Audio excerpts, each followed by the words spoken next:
El sexto mandamiento y vamos a dirigirnos nuevamente a Éxodo 20 y durante este tiempo vamos a ver cómo la palabra de Dios misma nos va a explicar conceptos que nunca tal vez yo había visto.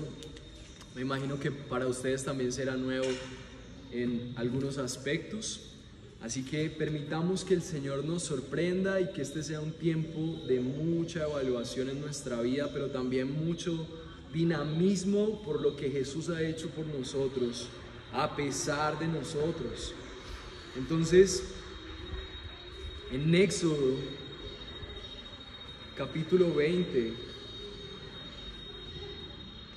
estábamos estudiando estos mandamientos y me encontré con un versículo muy corto, muy desafiante en la interpretación, pero después vamos a ver cómo la palabra de Dios también nos lo explica. Dice el versículo 13, y hoy vamos a hacer una exposición del versículo 13 a la luz de la misma palabra de Dios. El versículo dice: no matarás. Y esto es todo lo que vamos a estudiar el día de hoy: no matarás. ¿Cómo vamos a entender esto? Hay una norma de interpretación bíblica en donde la palabra de Dios explica la misma palabra de Dios. Y siempre cada texto de la palabra de Dios va a ser explicado a la luz de la palabra de Dios. Así que roguémosle a Dios mismo que nos permita comprender que es Él quien nos está explicando este texto y que tiene hoy algo para nosotros, aunque tal vez no ha sido tan relevante para nosotros.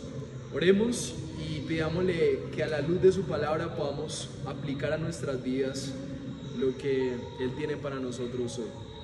Señor, gracias por este día.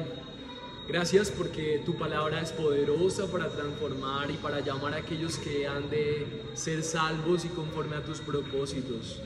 Así que yo te ruego, Dios, que tomes el dominio de nuestra mente, y mientras todo lo que hay a nuestro alrededor, en nuestra mente y que hemos traído, han venido con nosotros, podamos decirte en este momento: Señor, nuestra vida se rinde ante tu poder y tu palabra. Queremos someternos a ella, queremos ser expuestos a tus verdades, y que conforme a esas verdades nosotros podamos ser transformados y podamos ser guiados conforme a tú deseas. Te entrego mi vida, Señor, y te pido que este tiempo sea un tiempo de transformación y de mucha fe en confiar en lo que tu palabra de Dios pueda hacer en las personas y en mi vida. Gracias por este tiempo y por lo que harás. Amén. Bueno, pensando en este texto, me acuerdo de una historia que vi acerca de un general del ejército que se acercó a un hombre de Dios y le tocó su hombro. Él era un hombre de color, muy grande, hábil para la guerra, y puso su mano fuerte en el hombro de este hombre de Dios y le dijo: mira, la clave de la guerra, la clave aquí en las reservas del ejército son tres cosas. Una forma de transmitir su experiencia con actitud y con autoridad, puso su mano en el hombro de este hombre y le dijo: mira, la guerra y el éxito en la guerra se trata de tres cosas: tácticas que tienes que usar en la guerra, un análisis de cómo avanza la pelea en la guerra, y entender y estar enfocados en cuál es el objetivo de la guerra. Y esto que este hombre experto en guerra decía me recuerda también la palabra de Dios, y me recuerda también cómo Dios actúa. Dios es santo y Dios tiene planes para la humanidad, pero Dios también ha pensado en tácticas que nosotros deberíamos usar. Dios también ha pensado en el desarrollo de nuestra batalla cristiana y nuestro continuo avance. Dios también ha pensado en un objetivo para todo lo que está pasando. Jesús venció la batalla y Él es el campeón sobre todas las cosas. Pero tenemos que ser conscientes de que además de nuestra fe puesta en Él, nuestra confianza, nuestra seguridad puesta en Él, Dios también ha pensado en formas en las que nosotros podemos caminar y vivir confiados en ese trasegar de lo que es la vida y esta vida que a veces parece una guerra. Y los mandamientos de Dios, su palabra, es uno de esos métodos, de esas tácticas que Dios usa para que nosotros, su creación, podamos ser guiados a el objetivo principal, que es vivir para su gloria, mientras nos gozamos del proceso. Entonces, qué bueno que este estudio sea eso. Esta historia también me recuerda un poquito de mi infancia. Yo tuve una infancia en 2 lugares, ¿sí? Mi familia se mudaba por varias ocasiones y tuve una infancia en un barrio popular y otra parte de mi infancia en un barrio no popular. Y de los recuerdos más chéveres que tengo es la infancia en el barrio popular. Y uno de los recuerdos chéveres que tengo es un tiempo en donde nosotros dedicábamos como amigos a jugar fútbol. Y no había cancha en el barrio, era un barrio pequeño, muchos conocen el barrio donde viven mis papás ahora, era ese mismo barrio. Y nosotros jugábamos fútbol en la calle, ¿sí? Y teníamos unas canchas que tenía el líder de la sede comunal, y esas canchas eran unas canchas de hierro. La malla de las canchitas era de malla, eran muy fuertes y eso aguantaban el uso y el abuso, y las llevábamos al pavimento y jugábamos microfútbol en medio de la calle, o sea, bloqueábamos la calle donde pasaban los carros para jugar fútbol. Y era muy divertido, no había muchas reglas, el muro del parque era lo que limitaba la salida del balón y el muro de las casas y las rejas era lo que limitaba la salida del balón del otro lado. Solamente salía hacia el fondo de la calle y hacia la otra calle. Y entonces un buen día, estábamos disfrutando de un buen partido de fútbol y era en la noche. Y empezamos a escuchar gritos mientras estábamos jugando, empezamos a escuchar gente que gritaba y nosotros no sabíamos qué era lo que estaba pasando. Y de repente, en la mitad del partido, siendo unos niños, vimos que venía un bus a toda velocidad hacia nuestras canchas. Un bus de los viejos, no sé si se acuerdan, un bus es de los de esos Papagayo, Crema y Rojo y todos estos, que tienen una dimensión increíble, unos fierros grandísimos. Y lo que había pasado es que se habían robado ese bus. Era común en ese tiempo que se robaban los buses enteros y entonces tuvimos literalmente como películas de acción, olvidarnos del partido y saltar hacia los muros de las casas, hacia el parque, porque el bus estaba a toda velocidad, a toda velocidad, cual Rápido y Furioso. Una de las canchas fuertes la atropelló el bus y la dobló a pesar de que era de hierro. Imagínense qué hubiera pasado con nosotros. En ese momento lo único que a nosotros nos importaba era divertirnos, jugar, y tal vez cuando empezábamos a sacar nuevamente nuestras canchas de fútbol de hierro y la veíamos doblada, por ahí podíamos tener un recuerdo de que nuestra única amenaza en ese momento era ser atropellados por otro bus robado, pero no teníamos ninguna preocupación acerca del fútbol, era solamente diversión. Cuando crecí, mi mamá, mis papás pensaron que fue una buena idea meterme en una escuela de fútbol. Ahora las reglas del fútbol ya no solamente eran la diversión y pasarla bien y cuidarme de buses robados. Ahorita era importante para nosotros pensar en las reglas, cuál era la posición en el campo, y recuerdo que ya no era tan divertido porque había un director técnico ahí atrás diciéndonos sube, baja, haz esto, haz lo otro. Y poco a poco, después de esa época, me arrepiento de no haber disfrutado de ese tiempo, no solamente de niños, sino también de adolescencia en la escuela de fútbol. Y tenía mucha presión por cumplir lo que el director técnico nos decía. Ahora estoy en otra etapa, juego fútbol, me gusta por diversión, ya no lo hago frecuentemente para que hagamos un partido de pronto los hombres, pero ahora una de las motivaciones es tener en cuenta las reglas, pero divertirme, ¿sí? Y todo esto lo cuento con una relación con la vida cristiana. La palabra de Dios se convierte en reglas que hacen que el juego sea más divertido. No hay una amenaza más fuerte para la vida cristiana que nosotros vivir la vida cristiana solamente como si fuera una diversión. y tal vez tenerle miedo al diablo como el bus que algún día aparece, pero ese bus nunca va a volver a aparecer porque la probabilidad de un bus robado en ese barrio a esa hora mientras jugamos pues es nula. Efectivamente nunca volvimos a ver ese bus. Y confiar y tal vez ver que la única amenaza de la vida cristiana es el diablo o otras cosas como sobrenaturales como esa, es como dejar solamente en la diversión y una amenaza súper no regular. Lo único que me preocupa es algo que va a impedir que nuestra vida cristiana fluya en lo que realmente Dios espera y que cumplamos el objetivo de glorificar a Dios mientras nos gozamos en el proceso. Entonces, estudiar la palabra de Dios es nuestra oportunidad de disfrutar de la vida cristiana, pero también de hacer que las reglas hagan que este propósito de caminar con el Señor fluya hacia el objetivo que es glorificarle. Entonces, en este tiempo, mientras pensamos en este mandamiento, quiero que pienses en cuánto tú estás profundizando en entender las Escrituras y que esto sea la forma en la que tú te diriges en el trasegar de la vida cristiana hacia un objetivo que es exitoso, que no solamente estás viniendo por divertirte o por cumplir un ítem más en tu vida, estás cumpliendo el propósito de Dios en tu vida, de vivir para su gloria, disfrutas de eso, crees que estás avanzando. En este mandato de no matarás, vamos a ver un panorama, vamos a ver que no solamente Dios estaba prohibiendo, sino que detrás del proceso que Dios esperaba de su pueblo era que ellos fueran un pueblo que perseverara en preservar la vida.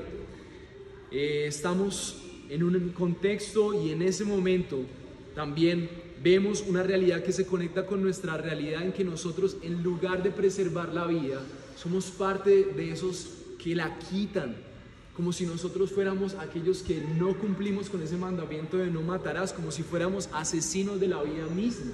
Y vamos a darnos cuenta cómo tú y cómo yo somos parte de eso. Pero también nos vamos a dar cuenta que el que estaba diciendo que no fuéramos asesinos fue asesinado por nosotros y entregó su vida en nuestro lugar para que nosotros pudiéramos ser aquellos que preservan la vida y que podamos disfrutar de ser ese pueblo que Dios desea que preserve la vida. Y cómo eso tiene implicaciones para la sociedad, familias y nuestra vida. Eso da pasión de vivir y por lo tanto hoy deseamos que hoy veamos en Cristo una forma diferente de ver la vida, de ver nuestras sociedades y de ver nuestro cristianismo como un cristianismo que preserva la vida y que hace su papel cuando entiende que Dios le ha entregado su vida para preservar la vida de otros. Así que en el primer punto quiero que veamos en este mandamiento la orden que Dios quiere que veamos. Dios dice no matarás y la palabra no es una prohibición que es una prohibición tácita, exacta y que es declarada como una orden. Y la palabra matarás entonces nos da también una connotación de quitar la vida, es una connotación de quitar la vida existente en una persona. Entonces lo primero que vemos en este mandamiento y que es útil para nosotros hoy en el primer punto es que debemos preservar la vida. Ese mandamiento lo que está enfocándose a su pueblo es que ese pueblo que Dios había liberado de Egipto era un pueblo que debía preservar la vida y por ninguna circunstancia y por ningún motivo debía ser un pueblo que quita la vida, que mata. ¿Por qué? Y vamos a empezar a ver por qué Dios tiene esto dentro de sus mandamientos. ¿Por qué es tan importante para Dios? Resulta que en Génesis 1:26 Dios dijo: hagamos al hombre a nuestra imagen y conforme a nuestra semejanza y ejerza dominio sobre los peces del mar, sobre las aves del cielo y sobre los ganados, y sigue hablando acerca de cómo el propósito de la creación del ser humano es reflejar la imagen de Dios.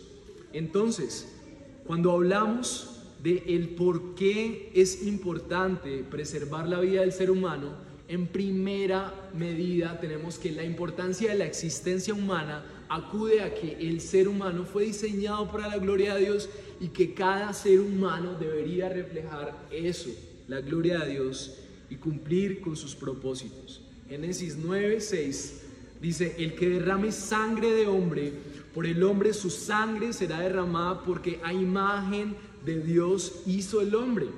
Dios desde el principio está diciendo que una de las cosas más graves que le puede pasar a la sociedad es que un humano muera, porque el humano es el único ser creado sobre la faz de la tierra que puede reflejar de una forma tan especial la gloria de Dios. Porque aún todas las cosas creadas reflejan la gloria de Dios, pero el ser humano tiene la capacidad de aún administrar otras cosas de la creación que reflejan la gloria de Dios. La existencia humana, según la palabra de Dios, se pone en la cúspide de importancia de todo lo creado. El ser humano es la corona de la creación, porque el ser humano de forma especial puede reflejar la gloria de Dios. Y tenemos dos escenarios en el Antiguo Testamento que se le pueden atribuir este mandamiento de no matarás. En dos momentos vamos a ver en el Antiguo Testamento circunstancias en donde las personas mueren. Éxodo 21, versículo 12 dice que el que hiera muerte a otro ciertamente morirá. Pero si no estaba al acecho, sino que Dios permitió que cayera en sus manos, entonces te señalaré un lugar para refugiarse. Y sin embargo, dice el versículo 14 del capítulo 21, sin embargo, si alguien se enfurece contra su prójimo para matarlo, con alevosía lo tomarás aún de mi altar para que muera. Entonces, dos oportunidades habla el Éxodo para la muerte de seres humanos dentro del pueblo de Dios. Muertes accidentales en donde por providencia de Dios una persona estuvo involucrada, me imagino tal vez gente que no tenía las mismas precauciones que una humanidad como esta, llena de, EPS, seguros o precauciones en tiempos de actividades riesgosas. La muerte era algo muy constante, así que la muerte accidental era una oportunidad para ver esa muerte dentro del pueblo de Dios. Pero aún en esa muerte, Dios veía culpa entre las personas que había alrededor y habían ciudades de refugio para que esas personas procesaran ese juicio sobre ellos y que ellos empezaran a reflexionar la gravedad de que un ser humano muriera. En ese momento, Dios quería que el pueblo de Dios, así fuera accidentalmente, entendiera la gravedad de la muerte humana. Hemos en estas épocas naturalizado la muerte de los seres humanos. Los seres humanos mueren por una u otra circunstancia y a nosotros nos da igual, pero para el Señor no es así, porque para el Señor cada ser humano es valioso, la humanidad es valiosa para Él, y Él ordena que cuando hay una muerte que es producto de una persona que está enfurecida contra su prójimo, entonces Dios tiene también una pena de muerte para ellos. Y entonces hasta el punto en el Antiguo Testamento dice, bueno, ¿y a mí qué? Esto de morir, esto de matar, no soy asesino, no estaba involucrado en eso, tampoco estaba involucrado en una muerte accidental.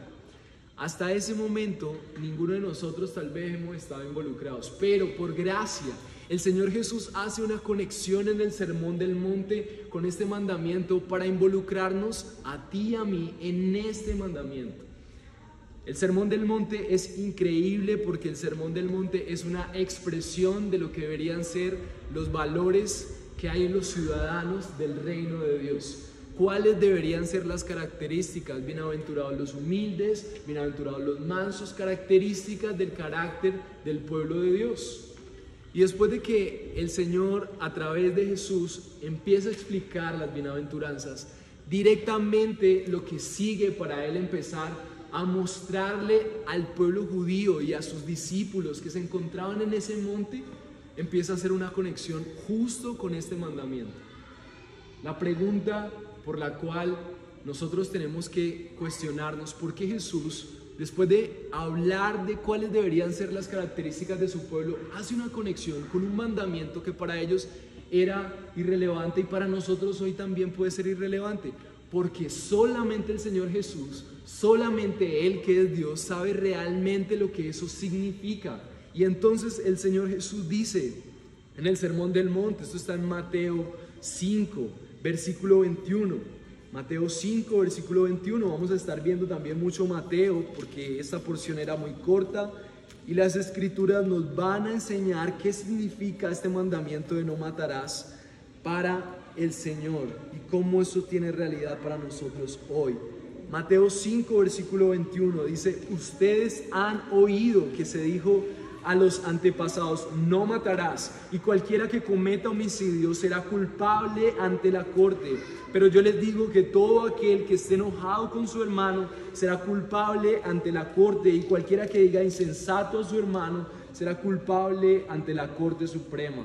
Y cualquiera que diga idiota será merecedor del infierno y de fuego. Hay 3 instancias que Jesús usa para correlacionar la muerte con la vida real del pueblo de Dios y los que quieran seguir a Jesús. Y vamos a verlo más detalladamente en un punto más adelante. Pero en esta porción vamos a analizar la afirmación que Jesús está haciendo para conectar el Antiguo Testamento con las realidades actuales. Y entonces Jesús en el capítulo 5, versículo 21, empieza diciendo: ustedes han oído. Y esta expresión ustedes han oído es una expresión que comúnmente se usaba por los maestros judíos para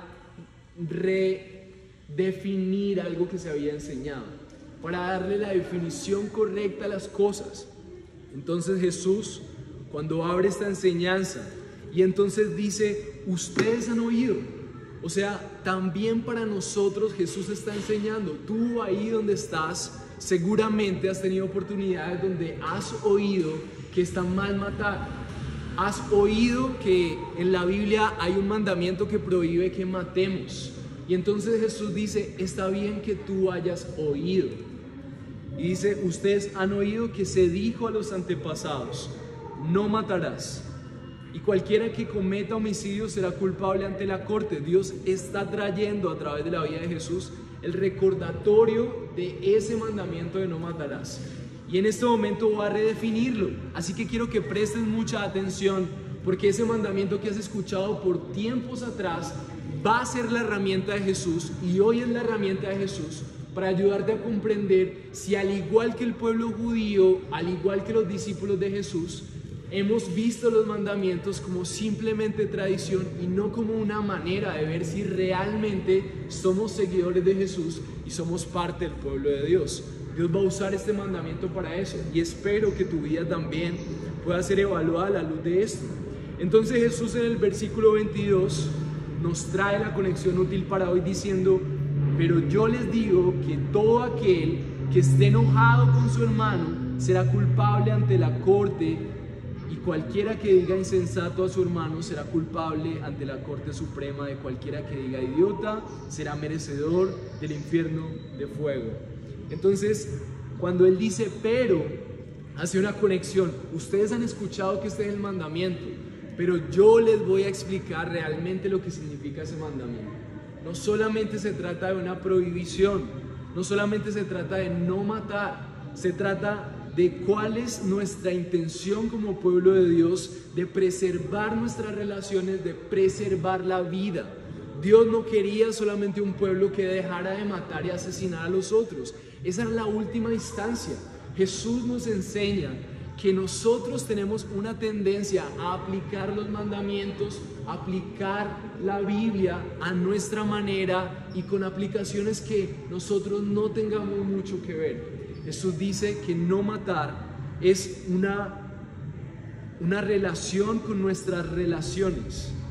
Él dice: todo aquel que esté enojado, siquiera el enojo, y más adelante vamos a ver qué significa eso, siquiera el enojo era una razón para nosotros no proveer y preservar la vida en los seres humanos. Dios quería de su pueblo, un pueblo que no solamente estuviera pensando en no matar, sino que estuviera interesado en cuidar tanto a su hermano, que su vida fuera una vida que pudiera impulsar la vida del otro. La vida que realmente Dios está esperando del ser humano es una vida que le glorifica.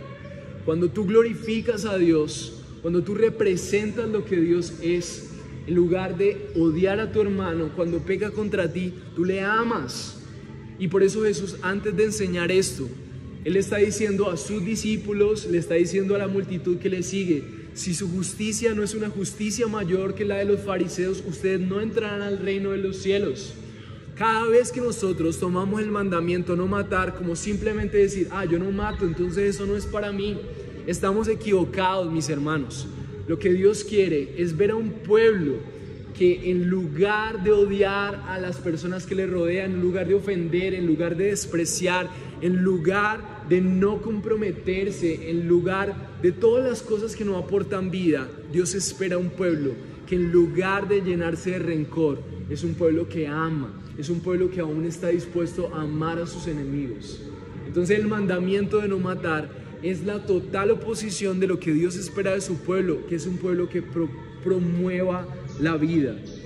No solamente es no dejar de hacer, es lo que hay detrás del anhelo del corazón de Dios para un pueblo como el que Él ha llamado para su gracia. Entonces, quiero preguntarte en este mandamiento de preservar la vida, ¿qué tanto tú estás preservando en el amor tus relaciones? ¿Qué tanto tú estás llenándote de odio con facilidad con tus seres queridos? Rápido te excluyes, rápido les cortas el amor, rápido te llenas de resentimiento para aislarte y decir no merecen ser amados porque me hizo esto. Rápido usas palabras para decir, así como dice en la porción en donde Jesús usa la palabra insensato, la palabra original es fatuo, es tal vez una ofensa ligera. Es que usted sí es así, y empezamos a usar palabras para desvirtuar la realidad del otro, así sea culpable. No es lo que Dios espera de su pueblo, y mucho menos usar palabras de alto calibre. Entonces, cuando nosotros nos expresamos así, cuando nosotros quitamos el amor, cuando nosotros no estamos comprometidos a amar aún en la equivocación del otro, y en lugar de eso odiamos y desvirtuamos y ofendemos, entonces estamos matando a nuestro prójimo, quitándole la posibilidad de glorificar a Dios con su vida. Entonces quiero preguntarte, ¿cuánto te importa qué pasa con los humanos que están a tu alrededor? ¿Estás deseando que esos seres humanos a tu alrededor puedan reflejar la gloria de Dios? ¿O apenas ves que se equivocan les quitas tu amor y te llenas de rencor? ¿Qué está pasando en tu iglesia? ¿Cuánto estás preocupado porque tu iglesia florezca? ¿Cuánto estás preocupado por amar, por comprometerte con tu familia, con tus vecinos? ¿Qué es más importante en la vida que los mismos seres humanos y la forma en la que el pueblo de Dios se encarga de impartir vida y de no matar? Así que ante un estándar tan alto, déjenme decirles que Jesús puso las cosas bien difíciles. Y por eso el segundo punto es que nosotros urgentemente a través de este mandamiento y a través de las palabras de nuestro mismo Señor Jesucristo, tenemos que reconocer que nuestra realidad como seres humanos, como papás, como hermanos, es que en lugar de preservar la vida la quitamos. Esa es nuestra realidad. Y lo hacemos de dos maneras. Podemos hacerlo por omisión, tal vez como estas personas que directamente asesinan a otros, que sacan su arma y disparan no sé cuántas veces, abusan de mujeres, acaban con sus vidas. Esa es la manera en la que la humanidad puede hacerlo. Y por eso en Éxodo 21:14 dice, si alguien se enfurece contra su prójimo para matarlo con alevosía, lo tomarás aún de mi altar para que muera. Antes no había una justicia depositada en Cristo. La ira de Dios no había recaído sobre Cristo para pagar por el pecado de las personas, y había una ley que el pueblo de Dios establecía como la ley que hacía justicia. Y entonces nosotros podríamos decir, pero yo igual no soy de los que sacan un arma, no soy de los que asesinan, no soy de los que hacen parte de estos momentos. Pero miren, ustedes y yo también somos culpables de cada una de las vidas de las personas que se han perdido violentamente en nuestra ciudad y en el mundo. ¿Por qué? ¿Por qué es así? Miren lo que dice Deuteronomio 21, versículo 5. Dice, entonces se acercarán los sacerdotes. Esta escena gira en torno a un asesinato. Y Deuteronomio 21:5 dice que los sacerdotes, que eran los líderes de las ciudades, los hijos de Leví, porque el Señor tu Dios los ha escogido para que les sirvan y para bendecir en el nombre del Señor, y ellos decidirán todo litigio y toda ofensa. Y todos los ancianos de las ciudades más cercanas Al lugar donde fue hallado el muerto, lavarán sus manos sobre una novilla cuyo cuello fue quebrado en el valle, y responderán y dirán: nuestras manos no han derramado esta sangre, ni nuestros ojos han visto nada. Perdona a tu pueblo. Miren, el pueblo de Dios se reunía, las iglesias, los líderes se reunían para decir: perdona a tu pueblo Israel, el cual has redimido, oh Señor, y no culpes de sangre inocente a tu pueblo Israel, y culpa de la sangre, y la culpa de la sangre les será perdonada, y así limpiará la culpa de la sangre inocente de medio de ti cuando hagas lo recto delante de los ojos de Dios.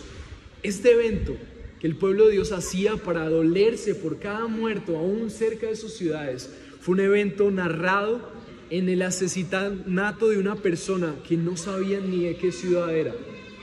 Y versículos anteriores, si quieren estudiarlo en sus casas, dice que las ciudades, al ver que había un asesino que no sabían de qué ciudad era, medían la distancia de ese muerto, el lugar del asesinato, hacia la ciudad más cercana. Y cuando se daban cuenta que esa ciudad era la ciudad más cercana, los sacerdotes de esas ciudades se reunían en esa ciudad para pedir perdón a Dios por ese muerto. Y eso es lo que simboliza, es un pueblo que ama lo que Dios ama.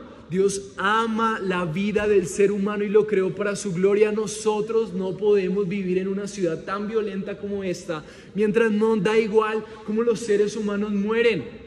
Nosotros no podemos, como pueblo de Dios, vivir en una ciudad que promueve, al igual que muchas ciudades, el aborto a una dimensión tan grande que es considerado delante de Dios asesinato, mientras nosotros no nos hacemos responsables delante de Dios para pedir perdón por cada uno de esos niños que mueren, por cada uno de esos robos que ocurren en nuestras ciudades.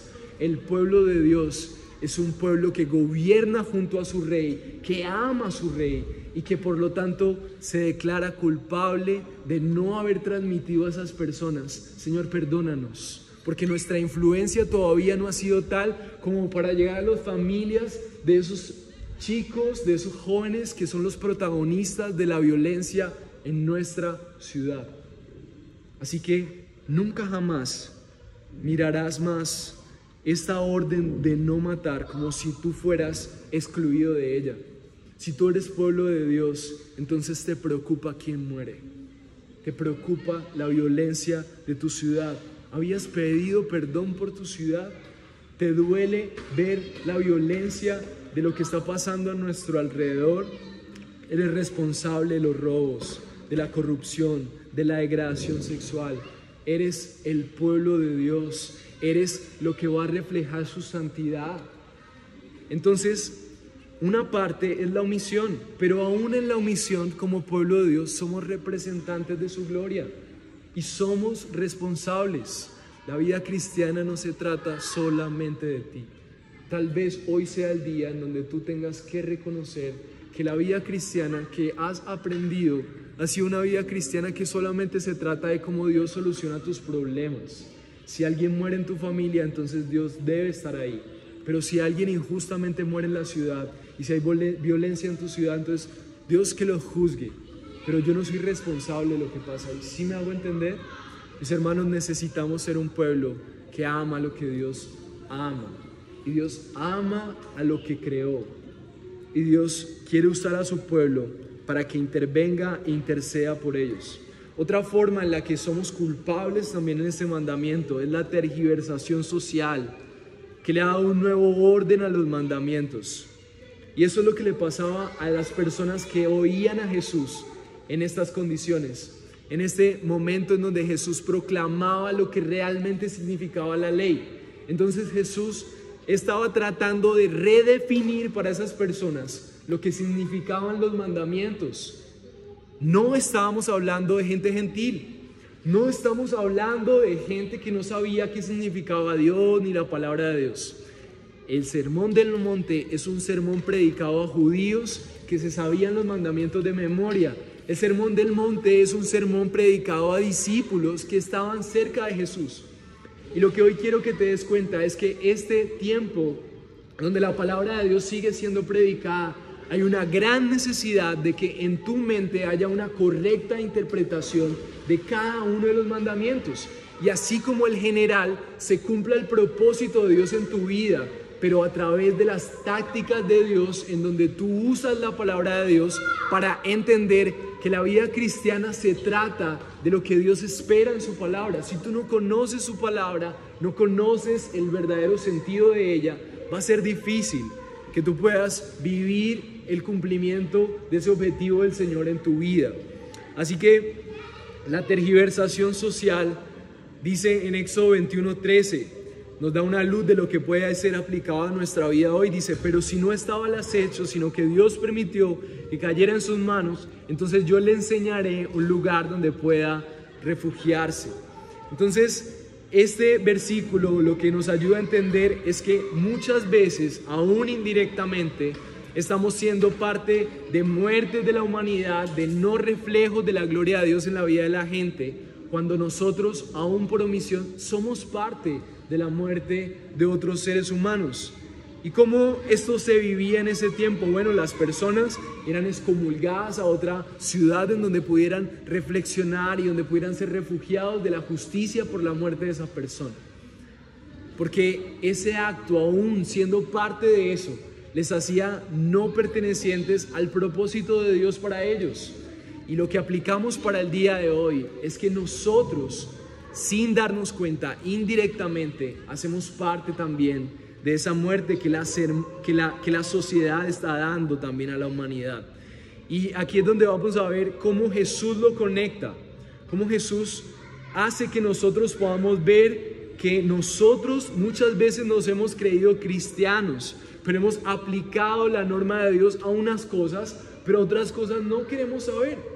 Por ejemplo, Mateo versículo 22, capítulo 5, dice que Jesús usa 3 clases de ejemplos en donde nosotros matamos a los demás, en donde nosotros impedimos que la gloria de Dios se refleje. Y yo quiero que tú me escuches, hermano, porque veo mucha continuidad y con mucha frecuencia que hay hermanos en la iglesia que solamente porque el hermano no es como yo quisiera, entonces yo ya no quiero relacionarme con él.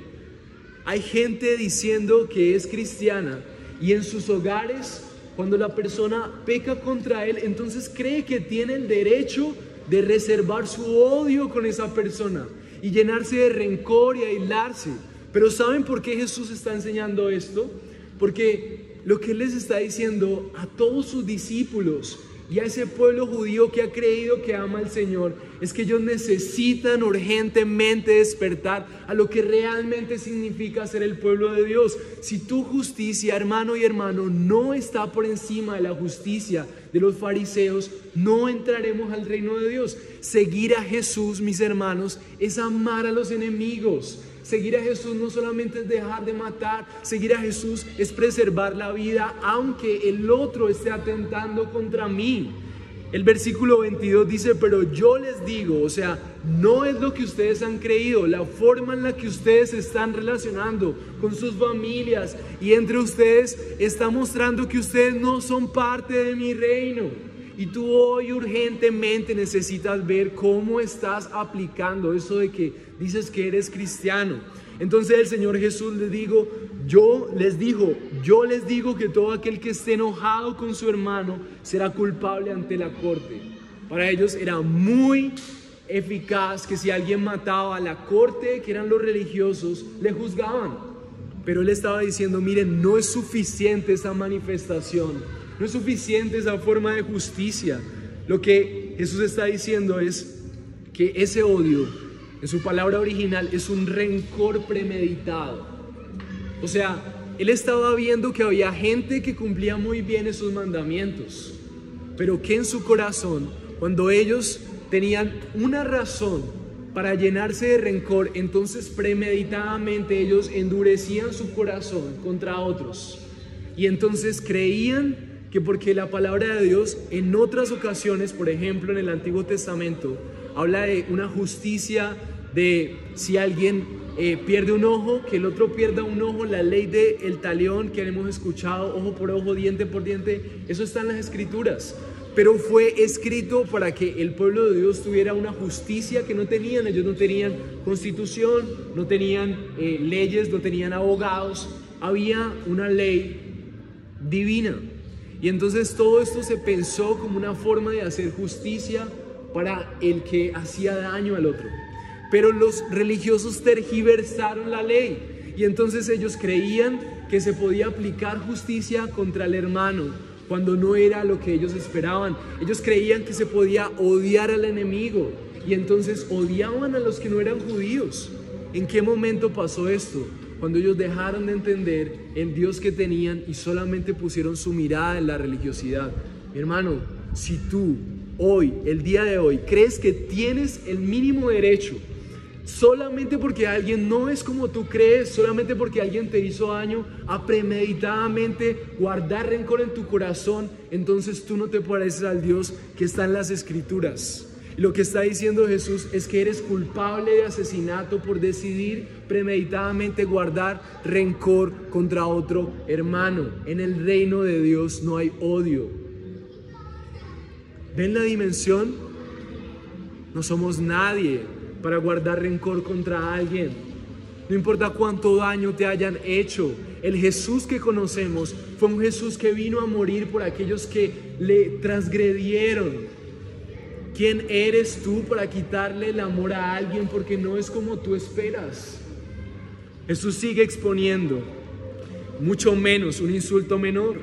Cuando entonces Jesús les dice, y cualquiera que diga insensato a su hermano será culpable ante la Corte Suprema. Y Jesús va escalando no solamente la Corte, sino que podríamos escalar a un nivel más alto si tú siquiera desdeñas con una palabra a una persona. Si le dicen, usted sí que es perezoso, usted sí que es inepto, usted sí. Y siempre nuestro común denominador como seres humanos es buscar todo el tiempo degradar, haciéndole saber a la otra persona que está mal. Y es nuestra tendencia. Y somos culpables de asesinato cuando vivimos así. Y por último, mucho menos un insulto mayor, cuando vemos que una forma útil es usar ofensas como idiota, lo que menciona la palabra aquí, otras ofensas que son ofensas de un alto calibre. La consecuencia que Dios deja conocer a través de las Escrituras es que somos culpables del infierno. Y usa una palabra que en ese momento representaba que era el Gaena, que era a las afueras de las ciudades. Había un lugar lleno de fuego donde usaban para purificar cosas y era un lugar de basura, destrucción. Y esa era una forma en la que Jesús podía decir, miren, estas ofensas son dignas de un lugar como este porque representa una pizca de lo que es el infierno. Y Jesús pone las cosas bien difíciles aquí, porque entonces ¿quién de nosotros puede levantar la mano para decir que no ha endurecido su corazón, que no se ha comprometido con ser de aquellos que como pueblo de Dios promueven la vida en otros? No quiero verle. Eres rápido para despreciar a las personas, maltratas intencionalmente, no reconoces tus pecados, no buscas la reconciliación. Entonces el Señor dice que entonces tú eres como los fariseos, que solamente estás preocupado por no matar a alguien, pero no estás preocupado por ser coherente con ser el pueblo de Dios. ¿Cómo está tu corazón? ¿Amas a tu ciudad? Como para buscar el bienestar, impulsas el amor desde tu casa. ¿Cómo una persona puede impulsar el amor desde su casa? En vez de llenarse de rencor, busca rápidamente la reconciliación. Eso es lo que hace un hijo de Dios. Una persona que hace parte del reino de Dios no está buscando que alguien venga humillado para poder perdonarlo. Una persona que hace parte del pueblo de Dios actúa como Jesús cuando puso la otra mejilla. Una persona que hace parte del pueblo de Dios actúa como nuestro Dios, que pudiendo derramar toda su ira junto a una generación totalmente que actúa en contra de sus propósitos, entonces actuó con misericordia y buscó la reconciliación. Entonces, ¿cómo está tu perspectiva? Y quiero decirte que hoy es el día en donde tú tienes que evaluar que si eres cristiano, tú debes actuar como un cristiano. El propósito de Jesús era romper con la religiosidad. Tú no puedes decir que eres cristiano mientras decididamente guardas en tu corazón rencor por personas porque no son como tú esperas que sean. Así se hayan equivocado, mi hermano. Hoy es el día de arrepentimiento. Y frente a un mandamiento tan alto y frente a una realidad tan latente en nuestros corazones, estamos destituidos del reino de Dios. Son las palabras de Jesús. No somos merecedores de entrar a su reino, porque en su reino no hay rencor, no hay ofensa, no hay tratos de esa manera. En su reino se promueve la vida y su gloria. Así que ninguno de los que estamos aquí somos merecedores de entrar al reino de Dios. Pero por gracia, lo que brilla en un lugar tan oscuro es que el que mismo prohibió que nosotros asesináramos fue asesinado. Él se entregó, Él no preservó su vida. El punto 3 dice que Él no preservó su vida para darte a ti la vida. El sentido del evangelio es que mientras nuestro estilo de vida es asesinar a nuestro prójimo y aún nos gozamos en eso, mis hermanos, tenemos que reconocer, es mucho más deleitoso ignorar al otro para hacerle saber que estoy enojado con él, que tragarme mi orgullo y aunque he sido ofendido, ir a buscarle y decirle, mira, no quiero estar mal contigo. Se siente más placer cuando tratas mal. Tú y yo lo sabemos. Se siente más placer cuando te esquineas en un rincón. Se siente más placer cuando tratas mal. ¿Saben por qué pasa eso? Porque nuestro corazón no quiere agradar al Señor. No amamos el reino de Dios. No amamos su amor. No le amamos. Y esto es tan triste. Necesitamos urgentemente a alguien que nos reemplace un corazón lleno de odio, de rencor, de un montón de cosas que no promueven su vida. Y por eso Jesús vino y no preservó su vida. El que dio vida fue asesinado. Cuando prohibió la muerte, Él fue muerto. Y eso se llama expiación. Él toma nuestro lugar para no solamente ser asesinado, sino recibir sobre Él el castigo por todos los asesinos que somos nosotros, tú y yo, asesinos de la vida. Y toma nuestro lugar. Me encanta una escena de Narnia, en donde el león está muriendo encima de una maldición que se había puesto sobre ese pueblo. Y en ese momento resucita. Porque cuando la frase que dicen en el libro y en la película es que cuando un fiel muere por los traidores, se rompe la maldición. Y hoy quiero decirte a la luz de Hechos 8:32 que dice el pasaje de la escritura que estaba leyendo era este: como oveja fue llevado al matadero, como cordero. Él fue mudo delante del que lo trasquila. No se defendió de los asesinos. ¿Y sabes por qué Él no se defendió de los asesinos? Porque su propósito era reemplazar a una humanidad asesina como tú y como yo.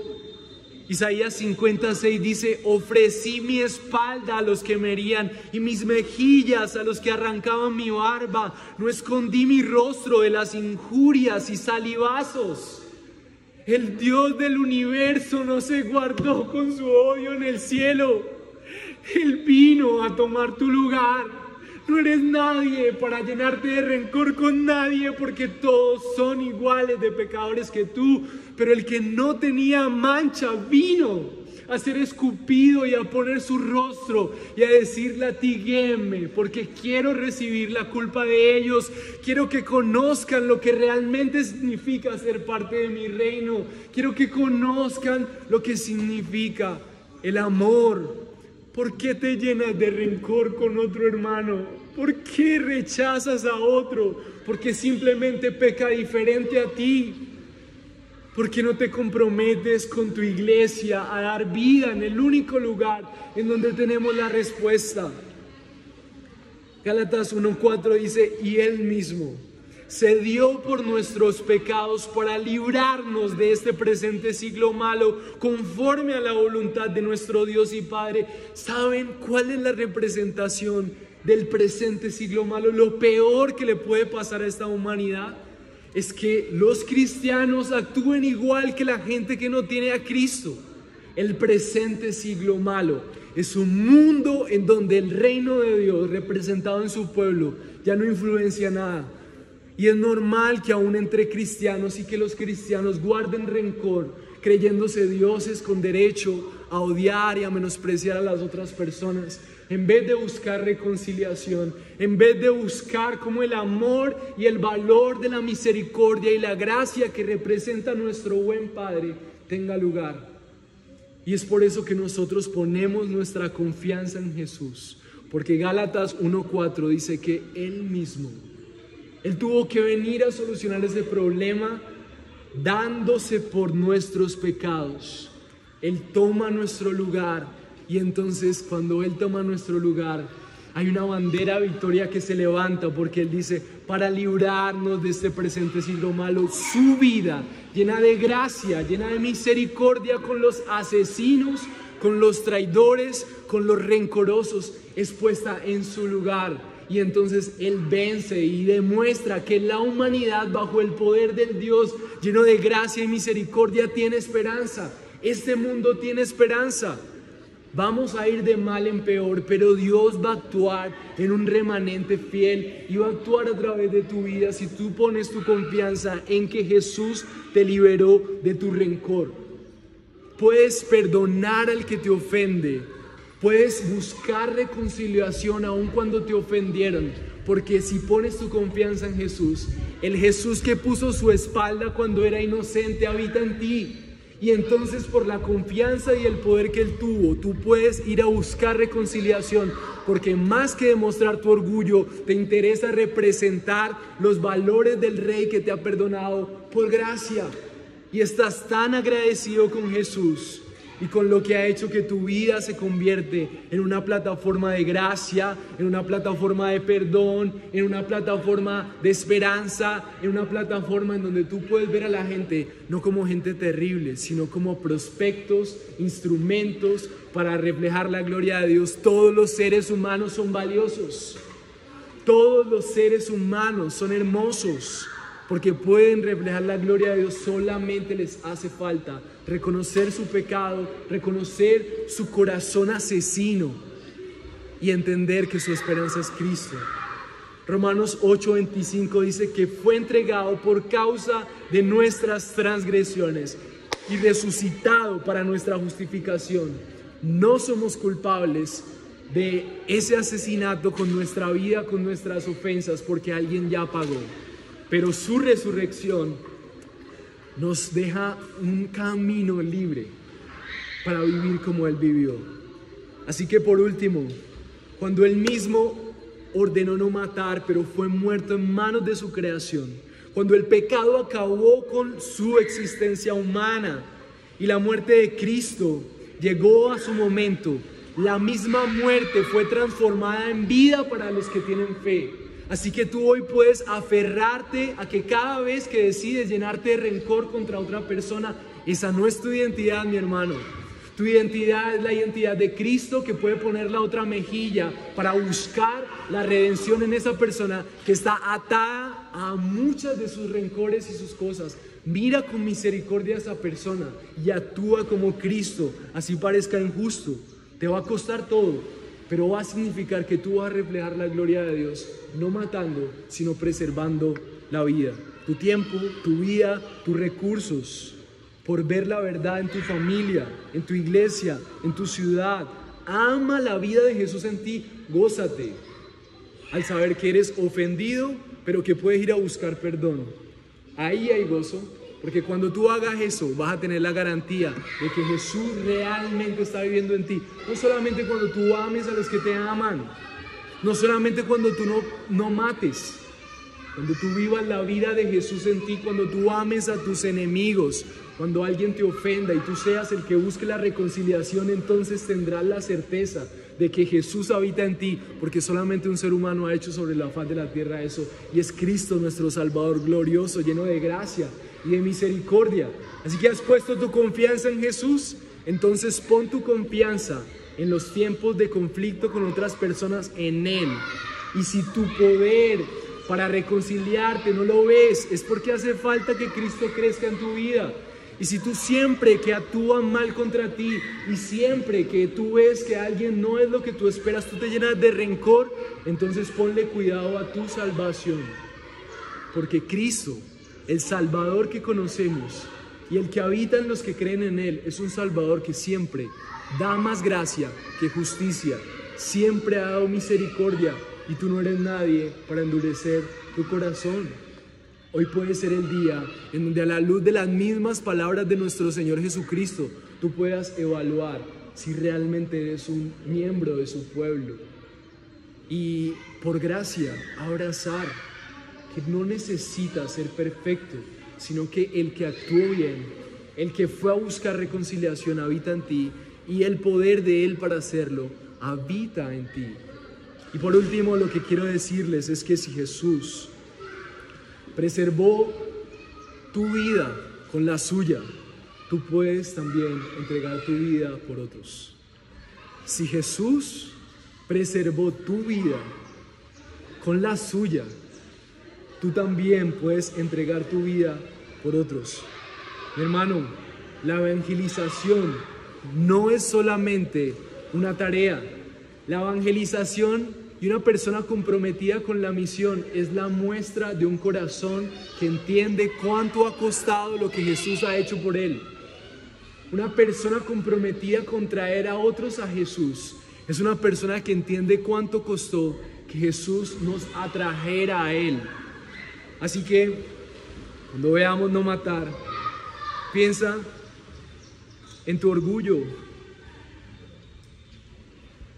Estoy en una nueva unidad y Dios ha puesto gracia en nosotros, solo por gracia, porque no tenemos nada especial. Vecinos nos llevan comida, gente nos saluda, somos reconocidos. ¿Y saben qué es lo que he visto en mi corazón? Afán. Quiero tener mi apartamento súper bien para poder tener relaciones, quiero tener los recursos y siempre estoy buscando excusas. Y ayer, enseñándole esto a un discípulo, me di cuenta que Dios está abriéndome un montón de oportunidades para que yo reconcilie y sea el instrumento de reconciliación de esas personas con Dios, les presente a Cristo, pero lo único que yo veo es mis comodidades, mi egoísmo. Necesito arrepentirme, necesito reconocer que hay pereza, no quiero desacomodarme, no quiero darle prioridad a las otras personas. No quiero ser el reconciliador.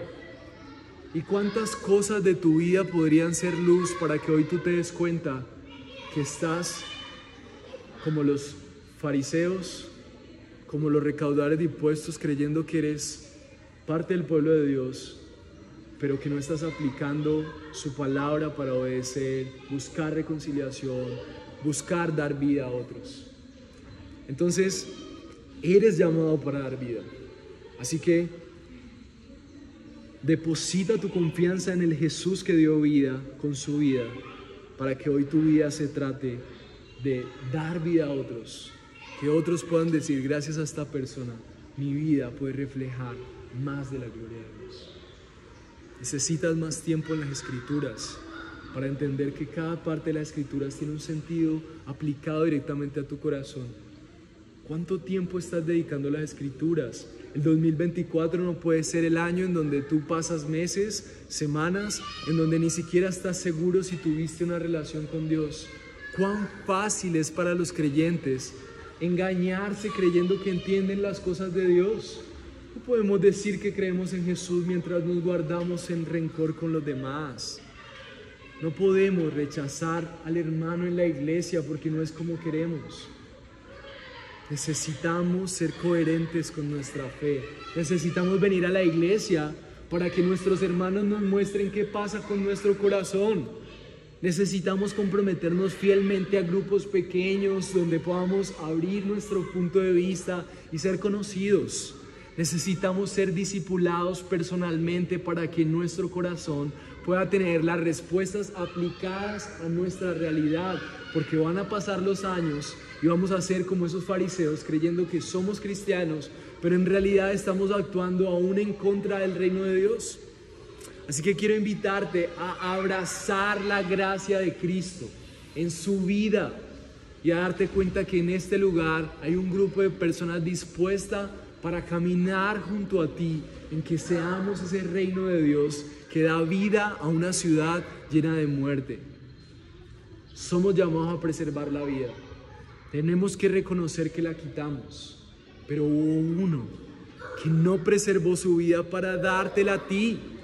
¿Quién eres tú para guardártela solamente para ti? Aplícala a otros. Sueña con ver cómo tu ciudad, tus vecinos, qué tan involucrado estás en tu junta comunal. No tienes tiempo, solamente tienes tiempo para tu trabajo, para tu estudio. No te interesan las preocupaciones de tu barrio, de tu familia. ¿Cuánto estás invirtiendo para que el mundo sepa que tú quieres dar vida porque representas al Dios que da vida? Oremos, mis hermanos, que el Señor nos permita ser un pueblo que se goza en morir para dar vida. Señor, gracias. Gracias porque tú eres bueno y gracias porque a pesar de todas las cosas que hay en nosotros, tú sigues siendo fiel para mostrarnos a Cristo cada día.